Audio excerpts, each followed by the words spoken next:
My name is Bob Pay. My wife, Dot Pay, and I, through a grant from the Z. Smith Reynolds Foundation, sponsored by the Wilkes Community College, have been doing interviews with old men and old women. We have been working in 4 counties: Iredell, Surry, Wilkes, and Yadkin. This interview is with Mr. Walter Burgiss.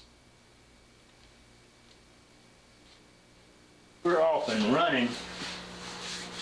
It's all right to call you Walter. Yeah, absolutely. Well, being as I've known you all these years, but that's what you call me. I don't care what you call me. I would appreciate if you'd give me your full name. Walter Franklin Burgiss. And your birthday. January 6th, 1899. Old Christmas. Old Christmas Day. And Old right, Christmas, yeah. And the year before the turn of the century. Right. Where were you born? And the Buckshoal Township, in the very southernmost edge of Yadkin County, near Windsor's Crossroads or Zion Church. What was your mom and daddy's name? My daddy was Thomas Edward Burgiss, and my mother was Ella Virginia Parks. Did they originally live in that country a good bit, or did they migrate down into that country? Well, my dad and my grandfather, as far back as I can find, lived in that area. And my grandmother's people, the Parks, came from up in the Roaring River Rhonda area in Wilkes County. Actually, the Parks lived on the south side of the Yadkin River, right alongside the railroad now. And the Jennings lived about 2 miles across the river on another road over there. And I'll kid my granddaddy about, they had a creek that come down from up by her house. And I accused him going down there fishing with that girl, reading he got acquainted with her. I said fishing. Yeah. But did they live to be old or a long life? Yes, very long. I don't remember the exact year, but over the 80s. In other words, you came from a people that lived to be old. That's right. They didn't die young, or in the sense of the word. Most of them were old people. How old was your father when he died? Do you remember on that? Roughly? He was in his 80s. Yeah. And your mother, I guess? Same thing. Well, now, did you have any brothers and sisters? Yes, I had 3 brothers and no sisters. And no sisters? No sisters. Where were you the oldest? I was the oldest. And then you had 3 naturally younger than you? Yeah. Are all of those still alive? No, 2 of them are dead. What were their names in order of underneath you of age? The oldest next to me was Parks Burgiss. And he had a cleft tongue. He couldn't speak clearly. But we can understand what he said, what he wanted and everything. And then Lon Grady was the next. And then Thomas Roy. I believe Grady is still alive, isn't he? Yeah, he's still alive. Yeah. Now, your father was a school teacher too, wasn't he? He was a rural school teacher. Well, now, was your school close by? It was about 1.5 miles, I guess, as the mud flies. We walked to school. Yeah. How many rooms did it have? 1. One room? It had 7 grades in 1 room. And your father was an entire teaching for He was a teacher. the whole 7th grade? Whole thing. What was the name of the school? Flint Hill. Flint Hill. And just east of Windsor's Crossroads. Well, now, I was talking to a fella by the name of Press Denny, and he told me he believed at one time your father might have taught up there at Shiloh a little bit. Did he ever teach up there? He might have taught in the summer session. Yeah. Yeah, Press Denny, I knew him. He lived right between Windsor's Crossroads and the school. Yeah. Well, how old were you when you started the school? I don't know, because my daddy was teaching, and I got big enough to go with him, I went with him.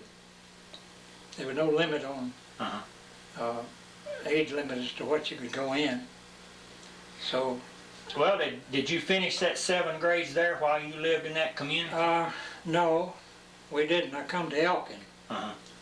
and finished the 8th grade, finally. Yeah.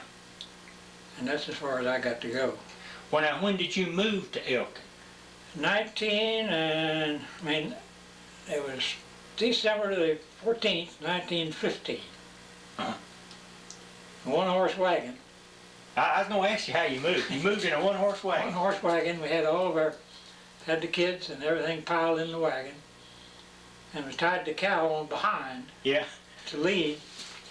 And we got out about, I guess it's about 400 or 500 yards from our house to the old country road. And she came along just fine until she got to that road and she wouldn't go any further. So I had to lead that cow to Elkin. That's about 15 miles. Yeah, get out and walk and lead that cow. She just wasn't going to pass her boundary. She didn't give out and I didn't give out. Well, it took you about a day, I guess, to come up, didn't it? Greater Most part of the day. Yeah. Well, now, you moved to Elkin. That's right. Well, I doubt if there's much paved roads back then, was There there? was none. All dirt roads. Period. None. Not even the streets of Elkin were paved. Main street down there was macadam. That's stone, you know, dirt. Yeah. And it'd get muddy, mud holes out there in the middle of the street, wintertime. And I'll tell you this, we had an old doctor that practiced medicine right across from the boarding house where we moved into and took over. Mm-hmm. And he had a T-model Ford that you had to crank. Mm-hmm. Had gas headlights, no starter, no R, no nothing. And he come down there one day and it was real muddy coming to his office and got stuck in a mud hole. So he just got out of the car and went off and left it, went on up to his office, and that night he went back home. And the next morning it had frozen in solid and it was 2 weeks before it thawed enough to get it out. It froze his car to the ground. On Main Street melted. Well, talk about that doctor. I want to go back now, if it's all right, back down into Yadkin County. Who was your doctor down in there when you was a little feller? Or did you have a doctor? Oh yes, Dr. L.P. Summers. That name keeps coming up. He's was up there the doctor. around what we call Little Mountain, Yeah. near Shiloh. Yeah. And he drove a horse to a covered top buggy, we call it. Uh-huh. And I've seen him going home many a day, Yeah. sound asleep, and that horse taking him home. He'd been somewhere, Spent the night, you know, with a case somewhere. Maybe a woman is having a baby, or He'd sleep all the way home. that horse just take him right on back home. He kept a good horse, I bet, too. Oh yeah, he kept a good horse. Had to make the rounds like he did. He was about the only doctor, I guess, in that whole Well, he territory. was the only one in the whole area. Uh-huh. Well, now, I guess your mother, she had him when y'all are, she probably had a midwife before he come into that country. There was no doctors until there's some ailment in the family, because midwives took care of all births. Yeah. That's one of the things that we found out in going around and talking with people of your age and a little older and everything. It was all midwives. Oh, sure. Yeah. Well, you had your own home remedies too, I guess, didn't you? Well, Epsom salts, castor oil. Well, I tell you, that about cure anything. If that didn't cure you, you're hopeless. Did you ever have a spring tonic they give you at the springtime? No. We never did have. I heard some old people talk about that. What was it? Sulfur and molasses, I believe. Right. It's the kid, they give it. Anybody that's faced with taking that would get well automatically. I tell you, it's amazing how people lived at that time without medical service. I guess they just didn't know any better. They made out on their own, and they probably were tougher people. People were independent and self-sufficient, you see what I mean? Yeah. Except in the case of emergency, a sickness, something like that. When I know a lot of people did die, there's no question about that. Sure. What was, I guess, the biggest thing? Typhoid or diphtheria or something like that would take people away, or pneumonia? I would not be able to give you the answer to that because I didn't know. But I know there was a terrible dread of tuberculosis and typhoid. Yeah. Well, in studying my history, I know about the turn of the century there was a lot of typhoid deaths. Is the reason I asked you that question there. And I didn't know where maybe it would tie into something you. There were typhoid deaths around. Of course, we didn't have a very wide scope that we. Yeah. And I guess they attributed this mostly to bad water. People didn't know of drinking bad water at that time, did they? Possibly so. Yeah. By the way, where did you get your water? From a well or a spring? We had a well.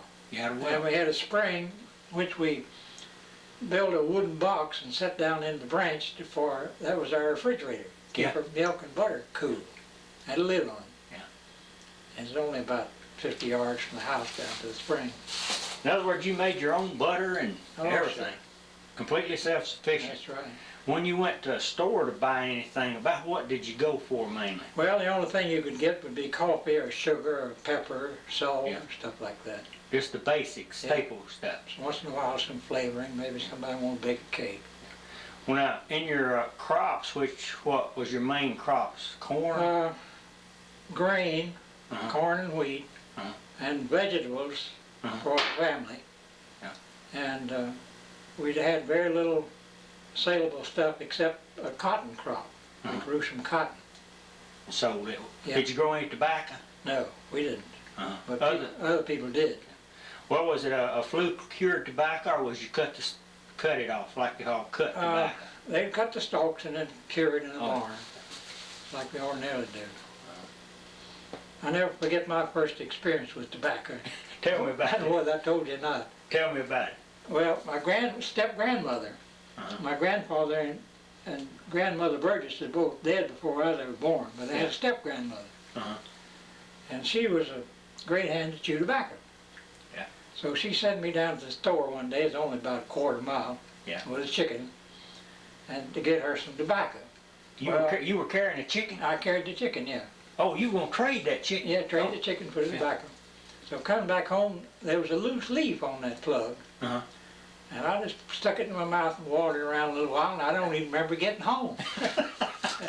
And that was my first and last experience with tobacco. About how old was you, remember? I was about 9 or 10 years old, maybe. That tobacco can do wonderful things I to went about home in a maze.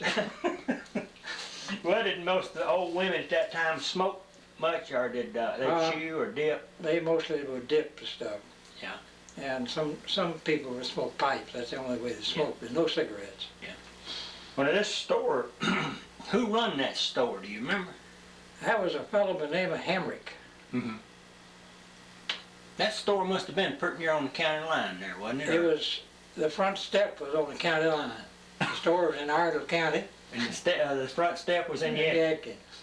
Right. If somebody come to raid, or if he ever got raided, he could run from one county to another, couldn't he? I never forget an old fellow down there, it's kind of rough. And he was going to the store one day carrying a big old rooster they're going to sell, you see. And he fell down. And the old rooster said, "Squawk, squawk," you know. And he said, "No, you ain't gonna walk, I'm gonna carry you." Well, you done a lot of barter back then. You traded, I mean, like carried chickens or eggs to the store to buy your stuff. Money was something that we heard about. My dad taught school and he got $21 a month. And that was 5 days a week. That's right, 5 days a week, walk 2 miles there and back. And how many months out of the year did he teach? I think they had either 4 or 5 months, I'm not sure, probably 4. And then if he got a summer session, he would probably teach a little then, wouldn't he? Well, there just weren't any summer sessions. we had that in the cornfield. Well, I guess you get your education about anywhere you could back then, wasn't you? Well, I've always been an inquisitive person. And as for reading, I read everything I could get a hold of. Yeah. So finally, one time, they got a little library, probably a couple of dozen books for the school. Yeah. And Dad kept the library at home. Well, the kids would tell him what he wanted, he would carry the book. I read that library from stem to stern. And well, you've always been an electronics person too. You've been interested in electricity a lot, hadn't you? well, when we came to Elkin, there was 2 electric bulbs in Elkin. 2 electric lights in Elkin. That's right. Outside of the little old ice plant down there where Yeah. they had the generator, and he had one over his ice freezing area. Yeah. And he'd run it at night. Uh-huh. And we were living in the boarding house up there, took over one. And he ran a wire up there so we could have a light on the stairway. And that was electricity in Elkin. What other kind of light did it have? Gas lights or Oil lamps. oil lamps? And how was the town lit up, or was it even It lit? wasn't lit. Some of them get lit up on Saturday night. that wasn't a lamp burning, no. It didn't show anybody else how to go. Well, did they have saloons back then in Elkin? No. or They just kind of made their own stuff and come into town, I guess. It'd give you get anywhere you wanted it, you know. Yeah, It wasn't, yeah. no, I believe against the you- law. I believe you was telling me too about this other day about this generation plant that they were putting up. Would you like to enlighten me a little more on that? What was that now? And on Elk Creek, I believe you said that. Oh, the Elkin Creek? Yeah. Well, Captain Rowe, we call him Captain Rowe, Gilvin Rowe was the head of the Channel Manufacturing Company at that time, which was a very small thing, and the factory was right where the library stands now. Yeah. And they had a dam there, and an overshot water wheel. Overshot. That meant water went over the Over top, the top of it. of it Yeah. that drove the mill. Uh-huh. Well, it went on like that till Chatham decided to build down at the present location a small part of the mill, Uh-huh. which I was fortunate enough to be able to help to do. Yeah. And we put in an alternating current generator out there instead of the water wheel. Uh-huh. I ran the lines from there over to the plant. Uh-huh. And it was strictly for lighting, no power. And they had a coreless engine down there that they was going to run the plant with. Uh-huh. And they had one down at the old mill, which they were already using, down on the railroad down there. Yeah. And that was the lights in Elkin at that time. But we went on with Chatham, and it began to grow, so we put in a steam turbine down there. Uh-huh. And in the meantime, the city of Elkin had put in a generating plant at Carter Falls, some 5 miles up Elkin Creek. Yeah. And electricity was beginning to get all around everywhere. But when I came to Elkin, there were 2 bulbs. 2 of them. Just 2 light bulbs. That's all. Well, that's wonderful. You have played a part in watching Elkin develop electrically every way in the world. Well, I've had my hands in every piece of it. Uh-huh. I helped put in the plant up the creek, the first one. Well, how did you get a job at Chatham's? I mean, would you mind telling me again how you got on at Chatham's to start with? Well, this was a time after I'd got everything going good and I got out on my own a little bit. Oh, we done up now to when you're out on your own. Yeah. And Mr. Neves called me up one morning. He said, "Walt, what are you doing?" I said, "I'm running a radio shop uptown." He said, "You get the hell back down to this mill and by God, you stay here." That's the way I got hired.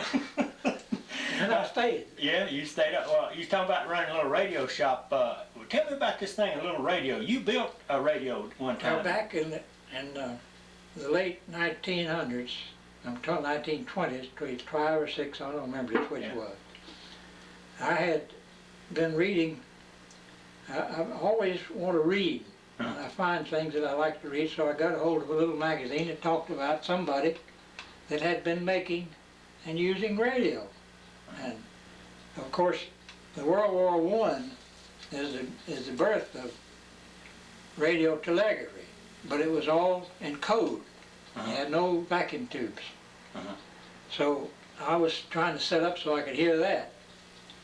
And I got me a tube, a little old tube, and I took an oatmeal box and wound my wire coils on it, Yeah. got some other stuff, and a pair of headphones.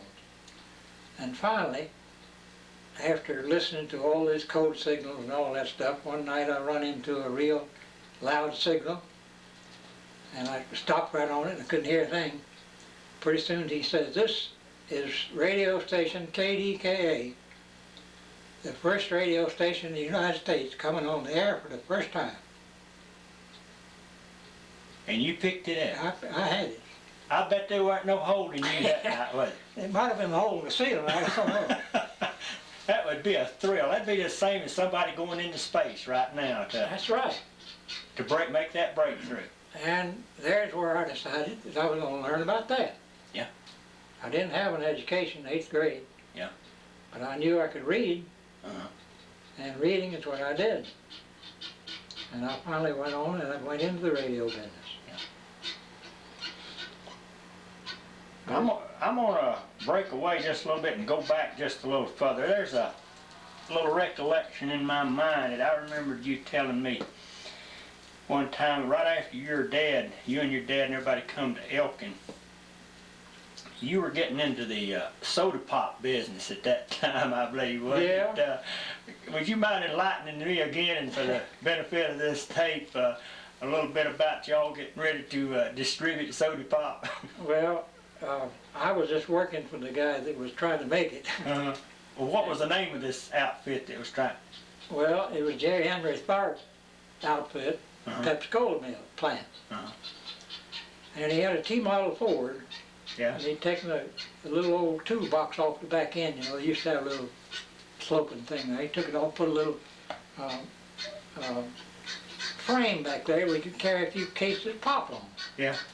So we got going, and I was carrying it around town and little place where we get to on kind of no roads, you know. Yeah. So one day he said, I believe we'll just take a load of this and try to get to Sparta. So I said, okay, we put about, I guess we could carry about 6 or 8 cases, crates. In the back, we took off up the mountain. Then we got up there and we come to a road turned off just beyond Roaring Gap. And there was a store down there on a little creek. Yeah. I went down to see the man and told him that we were selling Pepsi-Cola, Mr. Tharp did. And in the meantime, before we got there, we saw an old building alongside of the road. Yeah. And he had some banners about 3 feet by 6, you know, Pepsi-Cola banners, paper. He just put one up over the door there. That old run-down building doesn't look like being used, so we tacked one up there. Went on down to the store, and in his sales pitch to try to sell this man, he told me, said, we're doing some advertising. He said, we just put up a big banner up here on an old building. He said, where was that? I said, right back up there, and he said, man, that's up nigger church. You just put a big advertising banner on it. Right across the front door. And we left it there. So I don't know what those niggers said when they went back for the next meeting. Yeah. That was the first time Pepsi-Cola went over the That's mountain. the first time Pepsi-Cola ever got Old Blue Ridge. But we had a lot of fun with it. This old man was a real heavy old guy, and he made me drive all the time. Well, his rough road, you see him sitting there, that big stomach rolling back and forth and on the seat.